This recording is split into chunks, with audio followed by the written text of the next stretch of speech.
সময়টা 2007 কিংবা 2006-এর দিকে। আমাদের মহল্লায় একটা মুদির দোকান ছিল। সেই মুদির দোকানটা ছিল আলী চাচার। আলী চাচার বয়স আনুমানিক 60 বছরের মতো হবে। অবশ্য চাচাকে দেখে মনে হয় না তার 40-এর বেশি বয়স। চাচা প্রচন্ড ধার্মিক একজন ব্যক্তি ছিলেন। সব সময় 5 ওয়াক্ত নামাজ আদায় করতেন, সবার সাথে খুব সুন্দর ব্যবহার করতেন। এসব ছাড়াও উনি বিশেষভাবে পরিচিত ছিলেন আরো দুটি কারণে। উনি ঝাড়ফুঁক করতেন এবং কাক ডাকতে পারতেন। যেমন উনি কোথাও দাঁড়িয়ে কাকের মতো শব্দ করলেই মুহূর্তেই সেই এলাকায় ছেয়ে যেত অসংখ্য কাক। এত এত কাক ঠিক কোথা থেকে আসতো কেউই জানতো না। লোকমুখে শোনা যেত তার স্ত্রী নাকি পরী ছিল, সে সংসারে ছেলে মেয়েও আছে। চাচা একবার গল্পের আসরে বসেছিল, সে গল্পের আসরে দুটি গল্প শুনিয়েছিল। তারই মধ্যে একটা গল্প তোমাদের মাঝে শেয়ার করব। সময়টা যুদ্ধের বছরের কিছু পরে হবে। তখন আমি টকবকে যুবক ছিলাম। বাপ দাদার থেকে কিছু ঝাড়ফুঁক শিখেছিলাম, মানুষকেও এসব ব্যাপারে টুকটাক সাহায্য করি। একবার এক শীতের রাতে আমাদের বাড়িতে দুজন লোক আসলেন। দরজায় শব্দ পেয়ে আব্বা যেয়ে দরজা খুললেন। দুজনের একজনের বয়স হবে আনুমানিক 17 কিংবা 18, আর আরেকজনের বয়স 25-এর মতো। আব্বা দরজা খুলতেই দুজন সে কি কান্না জুড়ে দিল। আব্বা জিজ্ঞাসা করেন, তারা কারা, কি হয়েছে? ব্যক্তি দুজন জানান তারা পাশের গ্রামের ছেলে। তাদের বাবা দুদিন যাবৎ কেমন অদ্ভুত আচরণ করছে, আজ আরো বেশি করছে। খুব সম্ভবত জিনে ধরেছে। বাড়িতে আর কেউ নেই, বাবাকে বেঁধে রেখে এসেছে খাটের সঙ্গে। অনেক খুঁজে খুঁজে আব্বুর ঠিকানা পেয়েছে। এখন আব্বাকে নিয়ে যেতেই তারা এখানে এসেছেন। আব্বা জানান তার শরীরটা ভালো নেই, পরদিন সকালে তিনি যাবেন, তাকে যেন পরদিন সকালে তারা নিয়ে যায় এখান থেকে। তবে ছেলে দুটো একা যেতে নারাজ, তারা আব্বাকে নিয়েই যাবে। আব্বা ওদের দেখে মায়ে পড়ে যায়। এক পর্যায়ে বলেন আমি যেন তাদের সঙ্গে যে পরিস্থিতি স্বাভাবিক করি। আব্বা সকালে চলে যাবেন সেখানে। ছেলে দুটো রাজি হলে আমিও যেতে শুরু করি তাদের সাথে। গভীর রাত, আমরা তিনজন হাঁটছি। হালকা চাঁদের আলো, খুব কাছে বস্তু ছাড়া দূরের তেমন কিছুই দেখা যায় না। লোক দুজন আমার থেকে কিছুটা সামনে, আমি একটু পেছনে হাঁটছি। সে দুজনের হাঁটার শব্দ শুনে আর অবয়ব অনুসরণ করেই আমি এগোচ্ছিলাম। আমাদের এলাকার মাটির পথ পেরিয়ে একসময় জঙ্গল ছিল। জঙ্গল পেরিয়ে আর একটু সামনে যেতেই নদী, আমাদের ক্ষতস্রোতা পদ্মা নদী। জঙ্গলে ঢুকতেই কেমন নিশির শব্দ আসতে শুরু করলো, যেন আমাকে বিপদের ইঙ্গিত দিচ্ছে। গা ছমছমে সেই শব্দ শুনে অদ্ভুত অনুভূতি হতে থাকে আমার। যদিও আধারে ভয় পাই না, তাও সেই রাতে পরিস্থিতি ধীরে ধীরে কঠিন হতে থাকে আমার জন্য। আমি দুজনকেই ডেকে বললাম আমার জন্য দাঁড়াতে। একসঙ্গে আমরা তিনজন মিলে যাই। দুজনের কেউই আমার কথা শুনলেন না, কোনো উত্তরও দিলেন না। তবে আমি শব্দ শুনে বুঝতে পারি তারা আমার থেকে বেশ এগিয়েই গিয়েছে। আমরা তখনও জঙ্গলের মধ্যভাগেও যাইনি, হাঁটছি তো হাঁটছি। এক পর্যায়ে আমি তাদের থেকে হারিয়ে গেলাম। তাদের আর কোনো সারা শব্দ পাচ্ছিলাম না আশেপাশে।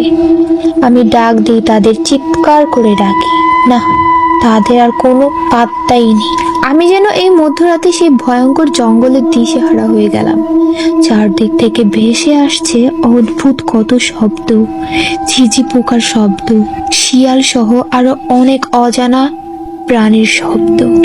ভয় বাড়তেই থাকে আমার, সেই সঙ্গে বাড়তে থাকে আমার হৃদয় স্পন্দন। হঠাৎ পেছনে কেমন নড়াচড় শব্দ পেলাম আমি।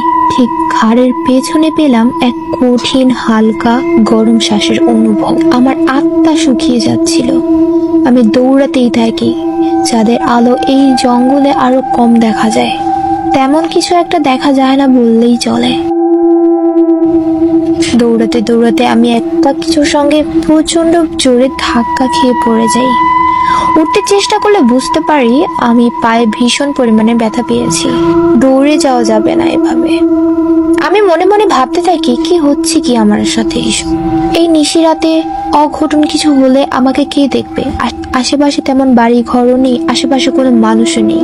ঠিক সেই মুহূর্তেই আমার পিঠে কারোর ঠান্ডা হাতের ছোঁয়া পাই।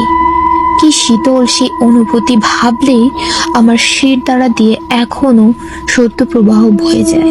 আমি ভয়ের সাথে সাথেই কে বলে ছিটকে যাই। শুনতে পাই ওপাশের কণ্ঠ, আরে আমরা আপনাকে নিয়ে এসেছি। কোথায় পড়েছিলেন আপনি? আমি বুঝতে পারি এরা সেই দুজন লোক। সেই মুহূর্তেই ওদের দেখে ভয়ের মধ্যেও কেমন স্বস্তি ফিরে পাইলাম। হাঁটতে থাকি ওদের সাথে। এবারও তারা আমার থেকে কিছুটা সামনে এগিয়ে হাঁটছিল। হাঁটতে হাঁটতে যেন জঙ্গলের শেষে না এসে অন্য কোনো রাস্তা দিয়ে অন্য কোথাও চলে যাচ্ছিলাম আমরা। আমি জিজ্ঞাসা করি, এ কেমন রাস্তা দিয়ে যাচ্ছি আমরা? রাস্তা তো এইটা না, উপাস থেকে উত্তর আসি, এইটাই রাস্তা। উত্তরে কণ্ঠটা এবার অপরিচিত ছিল, কেমন ভরাট ভয়ানক গলা।